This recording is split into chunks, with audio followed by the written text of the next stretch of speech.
Jay Baba, I'm a little late, but there wasn't anybody here when I had to turn off the computer because it was acting weird and asking for something that I had no idea what to do about. But I think we're going to be all right now, and I'll just start now. And what I'd like to do is welcome everybody who's watching the recording and invite you again to come to the live session so that you can share your stories. And I won't be the only one sharing stories, but I do have some stories. Uh, haven't run out yet, and I've got a list here of things that I'd like to share with you. And we'll see who else comes. If unless I missed somebody when I had to go off the computer. Now, um, I do want to at first tell you that yesterday I listened to a recording session of Divana, and it was let's see, it was on the Mayor Baba Library uh, YouTube, and so if you go to YouTube and ask about put it in a search. She she's a very good speaker, has so much to offer. I mean, her books, the first of her three books on Eruch was delightful, and she has a lot of wonderful experience with Eruch and the other Mandali that she lived with for decades, and is still there in India. And so I invite you to hear what she had to say. One of the main themes that she had was the importance of learning Baba's ways. This is basically what I have in mind with the stories that I'm suggesting we share together, uh, is about how Baba goes about doing uh, his career, his job, his role, uh, and and that is awakening us and bringing us closer to him, closer to the truth, to uh, to where we long to be, whether we know it or not. Anyhow, this is the ways how the master works, and it's all about stories that depict his ways. So I have one here. This is a short little one that I heard back in the 70s at a Baba meeting in Berkeley. And Baba lover named Marianne Barnhart got up and had something to relate. It was her anecdote of having been in India. I believe it was her first time in India, and she was leaving uh, and had gone to the tomb to bow down to Baba one more time before leaving, coming back home. So she bows down to Baba, not sure what was in her mind, but her heart was full. And as she raised her head from that bowed position, she she saw Baba's feet. He was standing on the marble slab. And and she was startled, of course. She could tell it was Baba's feet because there was the Sadra was there. And so she was raising her head slowly, and she kept raising her head up. And as she looked, it came up to Baba's neck, but she couldn't raise her head anymore. And she says to Baba, Baba, I can't see your face. And Baba replied, well, work at it. So maybe this was an encouragement from Baba. I would say that sounds like a pretty good encouragement. I'm sure she did work at it. And Baba had done his one of his ways of working with a lover. Anyhow, that's Marianne's anecdote. Now, here's another little anecdote. This one happened quite a bit later, maybe, oh, I don't know what it was, about 15, 20 years ago. I don't know. But my wife and I, Lisa, my wife and I, were leaving work, and we decided, let's not go home just yet. Let's go for a walk. And it was a pretty nice day.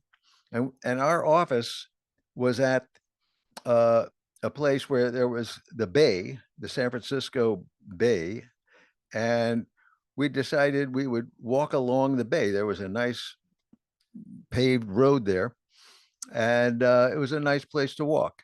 So we got out of the car and started to approach that walkway, and I noticed there was this bush off to the right, and there was a lot of little birds that were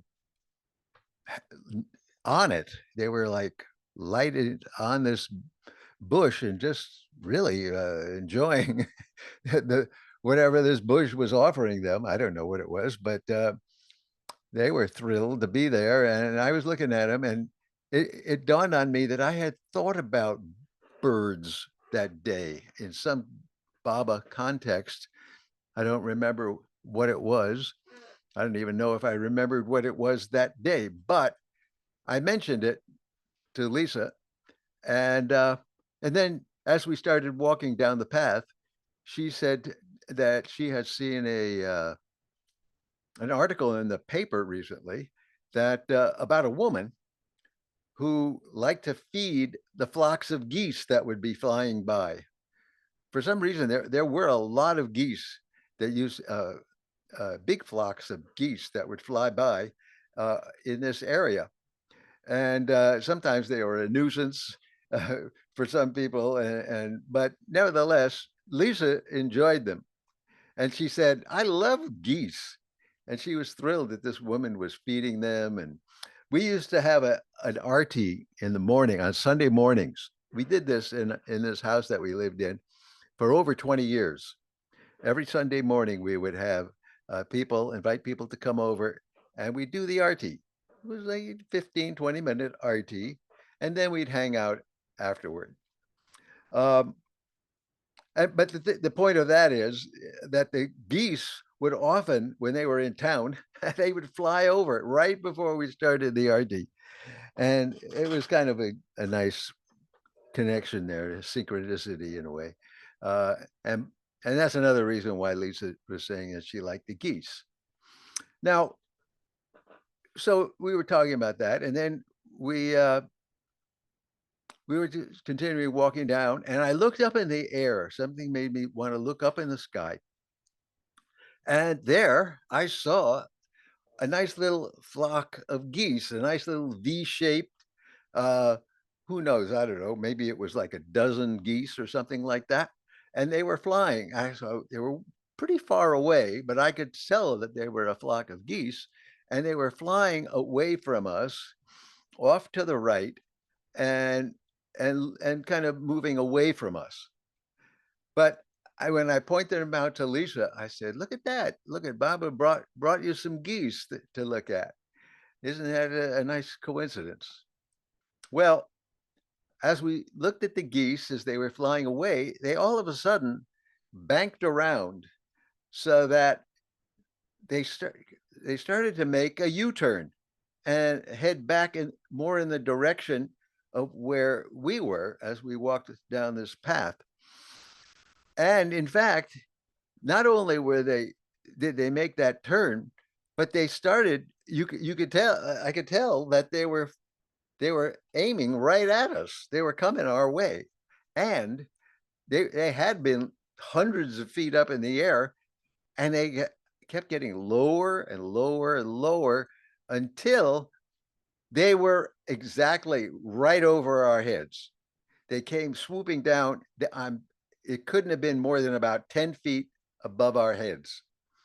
And we could see their flippers and stuff. And it was just something I would never imagine seeing again because it was just so odd. But I felt like, and we both felt that this was Baba's little gift to us in a way, uh, saying that he had heard us, or maybe the geese, the spirit of the geese had heard us, or some some angelic agent of Baba's had heard that we like geese, and and just wanted to give us a nice close up of geese that we probably wouldn't normally have, um, and it evoked in us to say Avatar Mayor Baba Ki Jay, and we just spontaneously said it out loud. It was just like that's what we felt. That's what we were feeling. The fellow that was riding in the other direction past us on the bicycle, I'm not sure what he thought about that. I'm not even sure if he noticed the geese. But anyhow, that's another incident of how Baba could take nature and do all these amazing things with nature. I'm sure all of you have had some experiences, if not dozens of times, when nature seems to do the bidding of Baba to remind us of him and to give us a little tap on the shoulder and say, check this out. But anyhow, I've always enjoyed that experience. And here's an interesting this story goes back to actually right before I heard about Baba, I think. Or I may have heard no, I had heard about Baba, but in that first year when Baba made himself known to me, not in that not in the fullness of how I know about Baba now, but just an introduction. It was really just Baba that did it through a quote in a little pamphlet and through a don't worry, be happy card on somebody's wall who knew nothing about Baba, but somebody had put that on their wall the night before.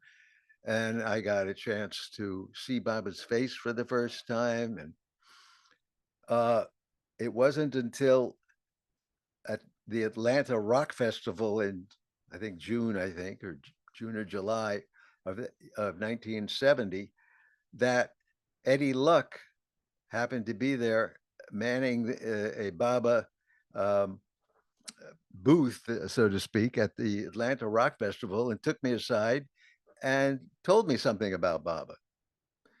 And I was happy to hear it. I don't know that I remembered exactly what he said, but um, he was the only person that ever told me anything about Baba that that year in person.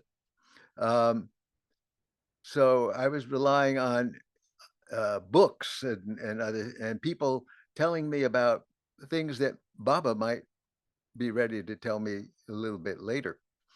And so I was receiving all kinds of spiritual knowledge, information, and things of that sort through books, through Krishna and Jesus and um, and other people that were setting me up and moving me along toward what was driving me, which was I wanted to know who I was and what I was doing here and what I might be doing differently.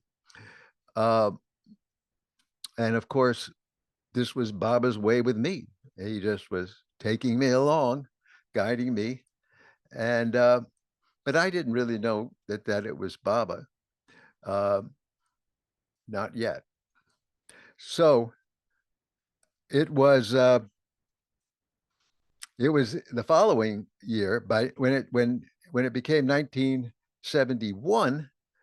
Uh, I met a fellow in Coconut Grove Park where I used to come and hang out. It was a very big hangout for spiritual people, people interested in spirituality who are teachers, some of them, and groups. And there were even some Baba lovers there that I identified because they were wearing buttons and T-shirts and things about Mayor Baba. But I was not drawn to talk to them. But eventually, I did talk to a Baba lover who had also heard about Baba at the Atlanta Rock Festival. Now, he knew some other Baba people, and after talking with me, he realized that he needed to suggest to me to go to this classroom uh, that was meeting at night once a week, I think it was. And it was about God Speaks. And he thought, you definitely should go to that. And I took that as some guidance. And I decided I was definitely going to go to that meeting. Now, when I went in there, I met Hermes Ryder, and Hermes happened to be somebody who was, well, he lived maybe 3 or 4 blocks away from me, and eventually I moved into a house that was even closer, and he became my neighbor for a year or two. Um, but I credit Hermes as the main person who would be my link to Baba for various reasons that I won't bother to enumerate now. Uh, but during let's see, wait a minute. I think I got off track here. I didn't tell you something. I got onto a different story. I want to actually go back and tell you about something that happened after that Atlanta Rock Festival. Maybe that's why I talked about the Atlanta Rock Festival. Well, there's a couple of Baba stories all rolled into one. Um, at this Atlanta Rock Festival, I think it was on the last morning that we were all gathered there. Somebody was on the stage, and they practiced some kind of yoga, and they were willing to lead us in what they called the breath of fire. Maybe some of you have heard of that. The only thing I basically recognized that what this was basically breathing in quite heavily, like at that rate, and then holding it. And I did that when I was walking for a while. But anyhow, it was an interesting experience of doing that. But one night, here's what I'm getting to. One night, I was at an old friend's house friend from high school, and I wasn't in high school then, by the way. I was graduated college at this point. But this guy I knew from high school, and I had remained friends with him. And I was in his bedroom. He was on one twin bed, and I was sitting on the other twin bed. We were sitting, uh, in a yoga style cross-legged position. And he asked me about this breath of fire. I must have mentioned it to him. Uh, maybe I mentioned to him then, or maybe I had mentioned it before. But he said, well, "How do you do it? What do you do?" And he was actually interested. I could tell he was interested and sincerely. And so I showed him what I do with that, and then I said, "Why don't you give it a try? Try it. There's nothing much to it." And here's the thing that happened. I was watching him. I was gazing at this young guy doing this, and I was kind of impressed on how seriously he was taking this thing. And as I gazed, what happened was what I was looking at, the gross world vision or sight, began to go through a pixelating sort of thing. And, now I'm thinking about it, I might have told this before, but it's all right. It'll be worth repeating for the people that didn't hear that recording. Anyhow, uh, the the whole thing started to uh, form little dots, and there was some type of energy behind what was now becoming rather a vague illusion of some sort, with some energy behind it that was creating it. And I could tell there was some powerful energy. And it was so powerful and so hot that I thought if I continued looking at this, I would probably become burnt up. And so I kind of forced myself in some manner. I don't know how I forced myself to do this, but I knew I had to remove myself from that experience that I was having so that I would still be alive. I felt that I would definitely not be alive if I continued in there. So that was that experience. Very powerful. Uh, I didn't know really what to make of it.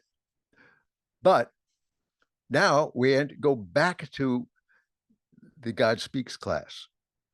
And in God Speaks, Baba talks about experiencing the first subtle plane. The first subtle experiences that we have are experienced through our gross our gross um, senses, like vision. And so this struck me as, I wonder if this has anything to do with the experience that I had, because he said when you even seeing something on the first plane, it could be like as if you were witnessing the power of a million suns or something like that. And I thought, wow, that would definitely describe that experience. And and so I was quite taken with that. And then this was right as before I finished reading the book God Speaks, which left me thinking and knowing that I had just read the book by Mayor Baba, who knew and knows everything. That leads into another story. But the fact that Baba had it allowed me to have that experience, to just, I felt just to hook it up with God Speaks, the God Speaks section of God Speaks that related to it, was just one of his ways of connecting things in our lives so that it leads to him. Um, Now, that's all I want to say about that. I think I've told the rest of it at one of these other sessions, um, and maybe I'll tell it again someday. Now, um, okay. So, by the way, I want to go back and with my invitation that other people are so invited to make an appearance on the actual Zoom. So your story that you can tell that you love and want to share with your fellows um, can be recorded and heard. So feel free to come. Now, and these stories don't have to be your own stories. It doesn't have to be about you.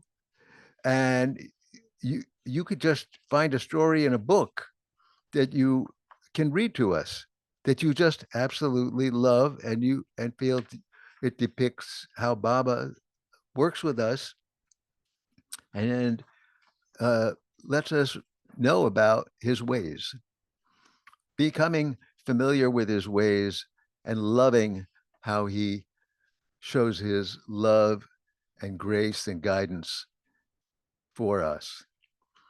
And I'm going to read one here that I received on it was the Baba listserv from back in 2001.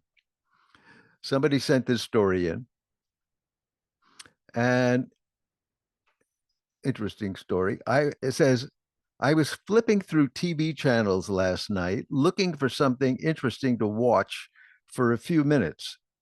Before I turned out the lights, I came across a channel where a preacher was speaking of how all he wanted was for God to smile at him, and went on to tell of a woman's dream. I can't remember whose dream he said it was. So this lady had a dream where she saw God, and he walked by three people. God turned around and went back to the first, and he gathered this person into his arms and hugged and caressed them lovingly. Then God walked to the second person and looked at them and walked over and put his hand on their shoulder. Then God walked toward the third person, and instead of stopping there, God looked at them and smiled and then kept walking. The lady got up the next morning and in her prayers spoke with God about this dream and questioned why he had hugged the first, touched the second, and then passed by the third with nothing but a smile. And God gave this explanation. The first person was very weak and needed me close. The second person was discouraged and just needed a touch to move forward. The third person was strong in me and made me happy. They did not need my touch, and so I smiled upon them. Something tells me, I know when I was reading it, I was thinking that maybe it was the opposite, that the person that received the hug was the one who God was most pleased with. But it turns out he gives people what they need. And if we're not in need of something, he doesn't bother about something that won't benefit us and move us along. If we're already far down the path, he doesn't need to like get us started all over again. Anyhow, that's the way it strikes me. Um, Now here's another one. Wait a minute. This is the one I want to tell. Yeah. So I wanted to mention that on YouTube, not only is Devana is recently uh, given some talks that are now on YouTube, but there's other Baba lovers who are telling their own stories and anecdotes, or other people's. They're just sharing, and uh, so I urge you to, if you do like stories, if you get something from stories and anecdotes about Baba, about how he works in your life, then the YouTube is kind of loaded with that, and I've been enjoying it, and you might also, if that's kind of something that you appreciate. Now, one of the people that has been telling stories, I think maybe twice a month, is Nick Principe, and I definitely recommend listening to Nick. He's got a lot of a nice experience with the Mondali uh, that he was close to and had a lot of interactions with, and so check out Nick. And this story has to be is about Nick's sister-in-law, and she tells this story. The name of Meher Baba has been familiar to me for many years. I have heard my sister Beth Principe and her husband Nick speak of him with love since the mid-70s. It was only at the sudden death of our dear son Robert in early 1986 when I was plunged into grief, confusion, and longing that I began to look for verification and meaning in my life. My trip to India was planned on a sudden whim one evening in the summer of 1987 while I was visiting Beth and Nick in Chapel Hill. A little over a year later, I found myself climbing the hill at Mehrabad and being greeted by Mansari as an old friend and welcomed as a member of the family by Mara, Mani, and Eruch. All this powerful love, and yet I pulled back, wary, skeptical, and too proud to give in to my longings. One morning,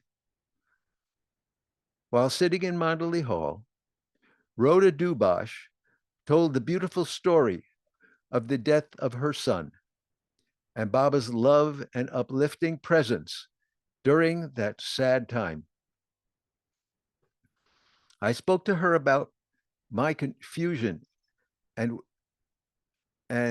with perfect faith and with the love of Baba shining from her, she said, "Go to Baba. Go to his tomb. Take Robert's picture with you. Lay it on the tomb and just sit with Baba. Early the next morning, after Arti, I went alone to the tomb, laid Robert's picture in among the fragrant flowers, and sat quietly. Soon I began to speak to Baba in my mind. If you are who you say you are, I come to you as a mother aching with loss. I so need some little sign to know that Robert is, not was, that he is safe, that he is loved wherever he is. I prayed and let my head touch the tomb. Then I thought of a simple sign. I thought of a simple sign, a butterfly, a white butterfly, the symbol of immortality, and surely not too hard for Baba to handle.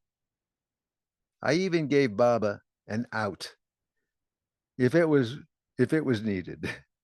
This isn't the time of the year for butterflies, but Baba, let me see a white butterfly as I step from your tomb.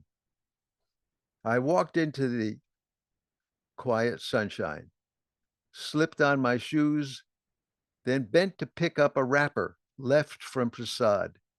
And at that very moment, by my hand danced a white butterfly, big and beautiful.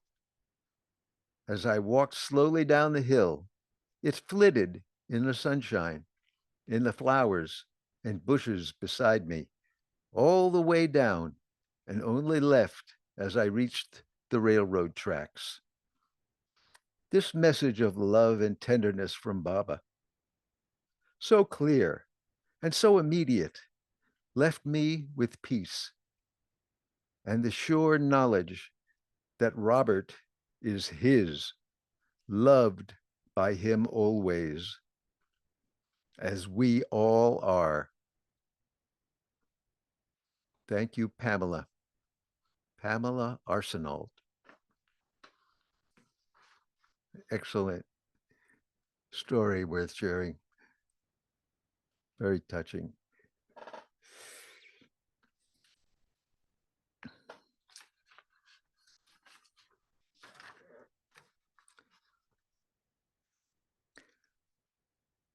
Okay. All right, I'm going to tell this story. This is a story that's in Eruch's book. Um, that's how it was. So you can read it the way he describes it. Pretty sure it's in that book. But it's a fascinating story.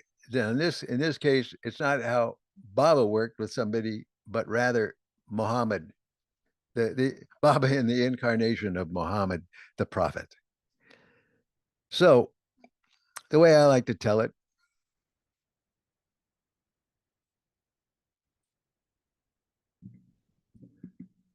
what in the world? Uh, um, something just popped up on my screen. I don't know what's going on. So in this particular story, uh, a it takes place during the time of Muhammad, and in this particular area, there was people had indentured servants or slaves, and slavery was the economic system that was in place. Now, the main character in this is a fellow who I'll call Amin. And Amin was an indentured servant of a rather wealthy businessman who had taken him in when he was quite young. He had lost his parents and he was an orphan. He was orphaned, and this man took him in and really loved this boy. Uh, and he thought that he had a lot going for him. And so he worked for this fellow, for this merchant, and Amin did, and but the fact that he was a slave, he didn't like it. He didn't want to be anyone's slave, and so he didn't really work very hard. He kind of slacked off and didn't live up to the potential that his we'll call him his master had reckoned he would be able to help in the business. But could have been worse. So he still had an affection for the Amin, and didn't give him too much trouble about it. But one day, Amin's friend, who was also a fellow indentured servant at this place, told him that he had heard about uh, somebody named Mohammed, who was supposedly, people were saying, was the prophet of God. And and when Amin was hearing this, he right away felt, wow, prophet of God. Now, God can't be allowing this slavery. He probably is sending Mohammed to stop this slavery business. And he thought to himself, Amin thought, I want to go help in this task of ridding our world of slavery.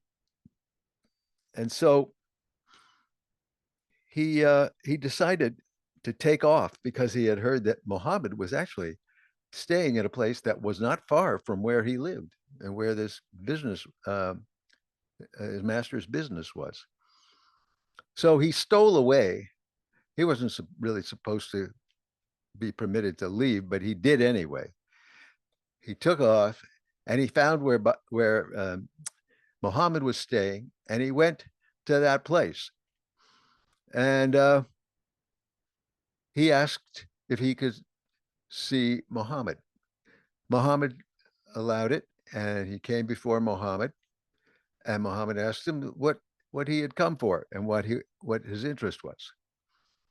And he told him that that he was a slave of this master, and he thought slavery was wrong, and that uh, it should be abolished.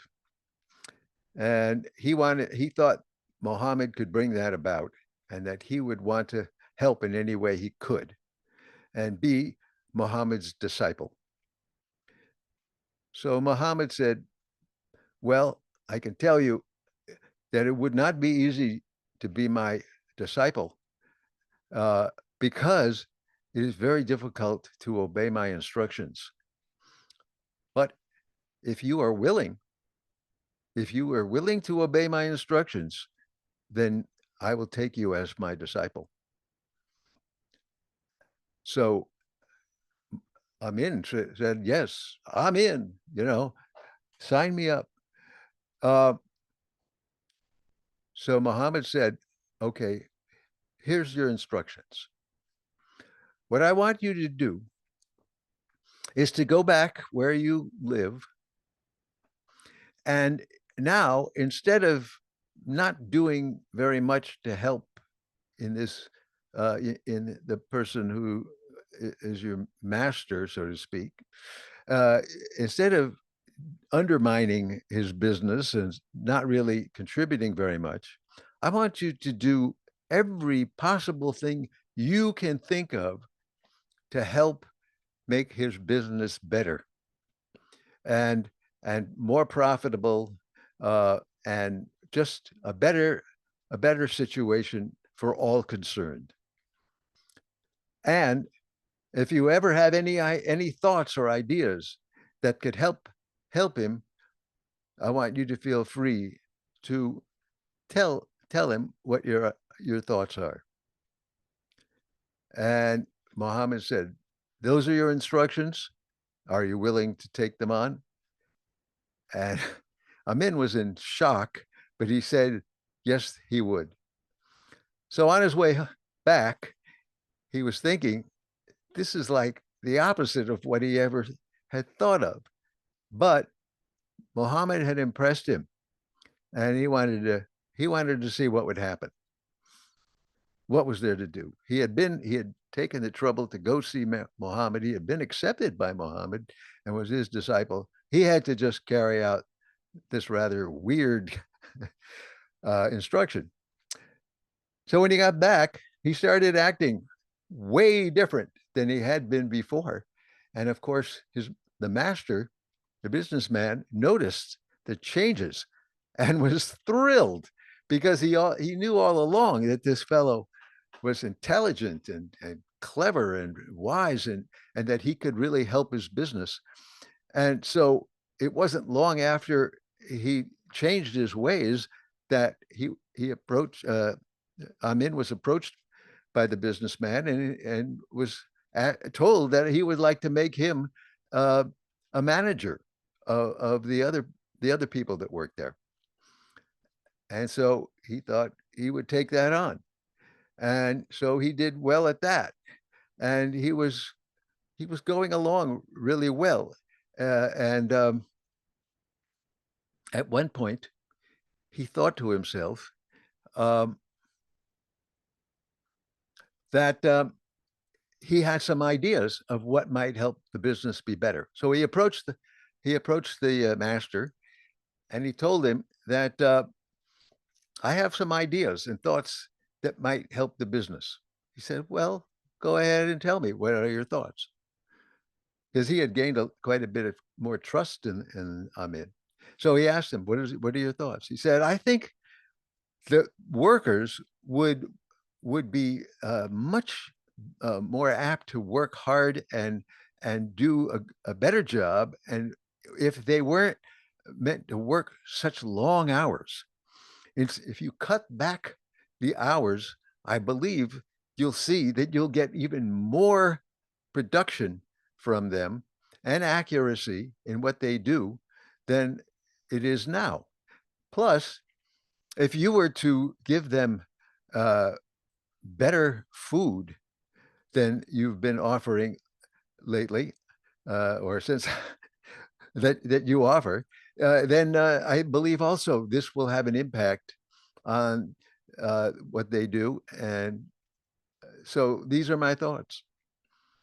So the businessman, just for the heck of it, "I'll tell you what," he says, "I want tell all the people the way you think it should be. That we're going to install these new ways of doing things. The hours, cutting back the hours, and look into some better food.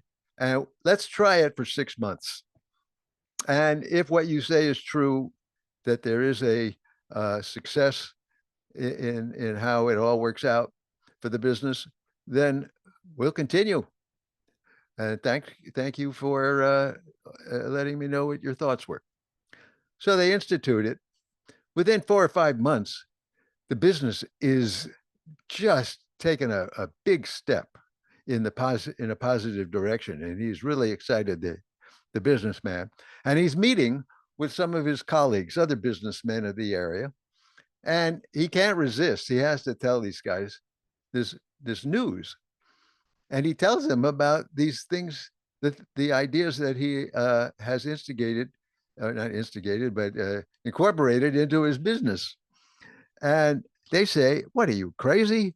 This is You can't be just giving them more expensive food. It's going to cut into your profits, and you're not working as many hours. How could that possibly make them more productive?"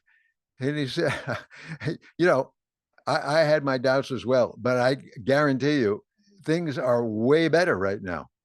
So I'm just telling you, you can do whatever you want to do, but I just thought I would let you know." So life went on. It wasn't too much longer that Amin approached the businessman, and he said, "I have another idea for you." And he said, "Well, oh, great, because that last idea was terrific. Everything is so much better here. Everybody seems happier, and they're working hard, and everything is done accurately and everything. So I'm happy. So what is this new idea you have?"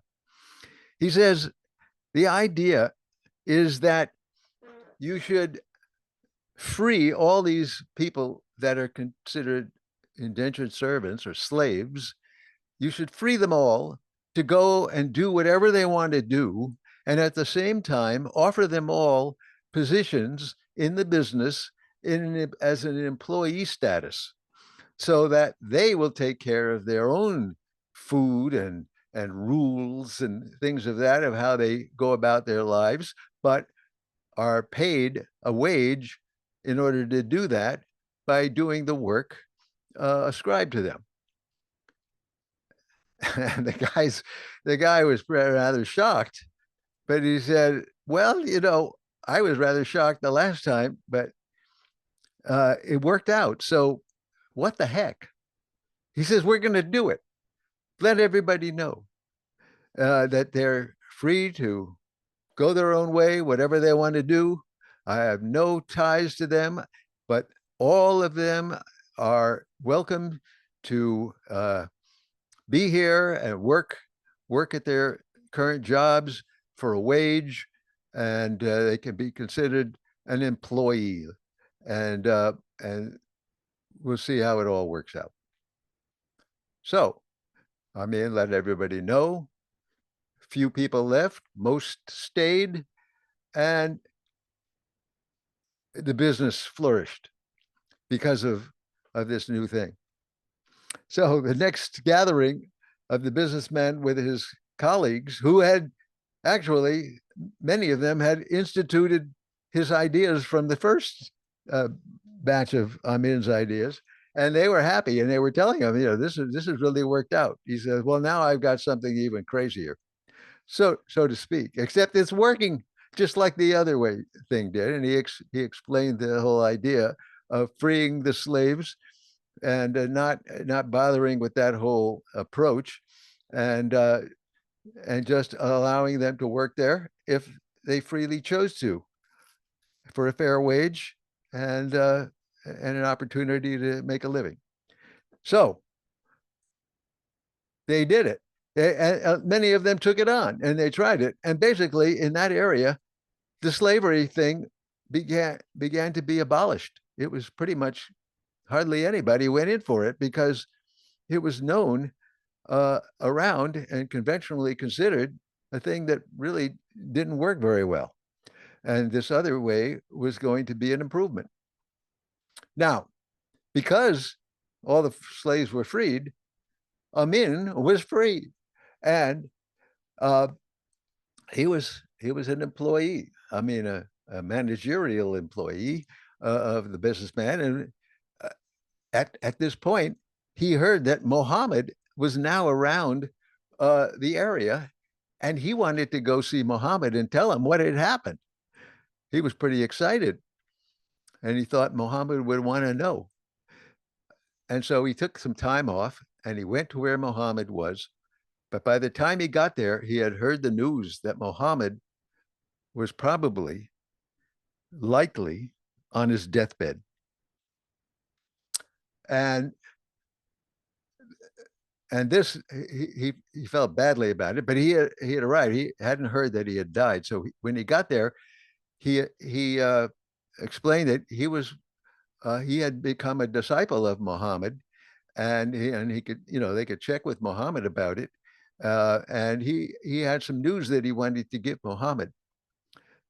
And Muhammad's chief disciple came to him and he said, "Well, we know who you are. Muhammad said that you would be coming, but Muhammad said that he could not see you at this time, and uh, you could wait around, and maybe it would change."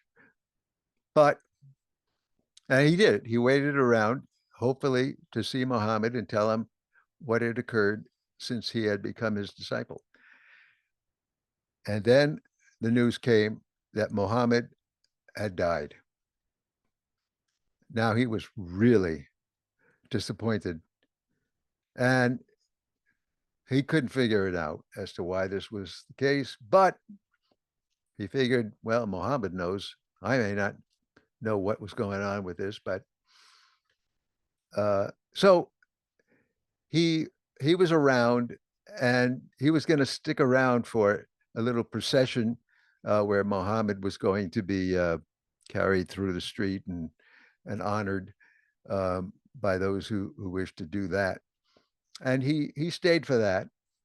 And then at one point, that disciple of Muhammad's came up to him and he said, "I'm glad you're here because Muhammad wanted me to tell you something." And that was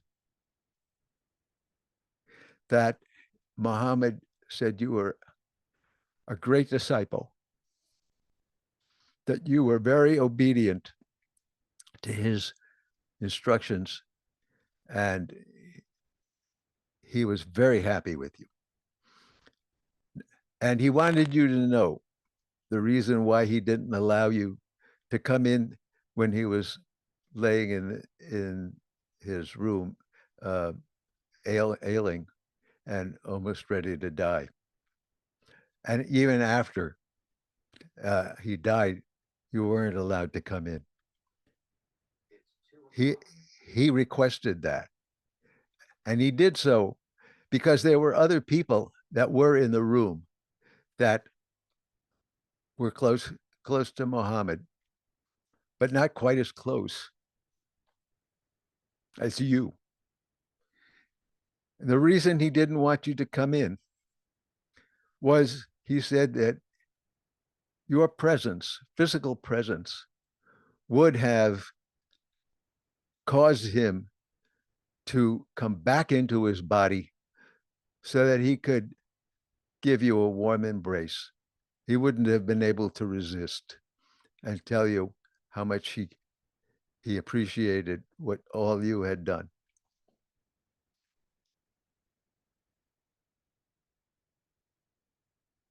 And that was the icing on the cake of the story.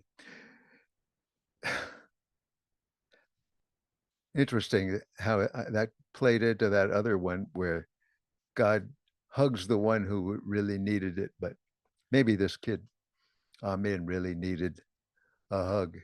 But Mohammed didn't want to freak all those people out by coming back into his body. Just wasn't going to be good for them.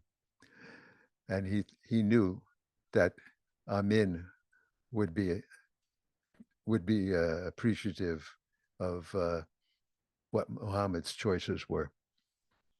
Anyhow, I really like that story. It's so interesting that the master would tell somebody to do exactly the opposite of what they had been doing, uh, and find that in fact things were not going to pan out by doing what they had been doing, but in fact by doing the opposite, it would pan out. Uh, at least what he thought would be valuable. You might want to read the written story. I hope it's in that book. Otherwise, it might have been that I heard Eruch tell it in Mundley Hall. Okay, how about one more? Let's see. Do I have one more? And then we'll call it a day. Let's see. Okay, something short. And that is one day a Baba lover, uh, a woman in India, was going home from having accomplished some errand that she had, and she had decided to cross through this field rather than go the usual way where there were more people around. She wanted to get home quickly, and as she walked through the field, she was all of a sudden set upon by a robber who grabbed her and began trying to strip the gold bangles that she wore on her wrist, and which was basically the family wealth. And she was struggling with this robber and calling out Mayor Baba's name loudly, Mayor Baba, Mayor Baba, help Mayor Baba. And there was a cow standing nearby, and that cow came and drove the robber away with his horns. It just drove him away uh, without really giving hurting the lady at all, and saved her from being robbed by that robber. And the power of Baba's name. Wow. He always would tell us, when in trouble, call on him, call out his name. And I always thought of this as not necessarily Baba's divine intervention, but his bovine intervention. Anyhow, that's just the way my mind works. Anyhow, I would like to thank you for attending the recorded session. And again, uh, don't be bashful.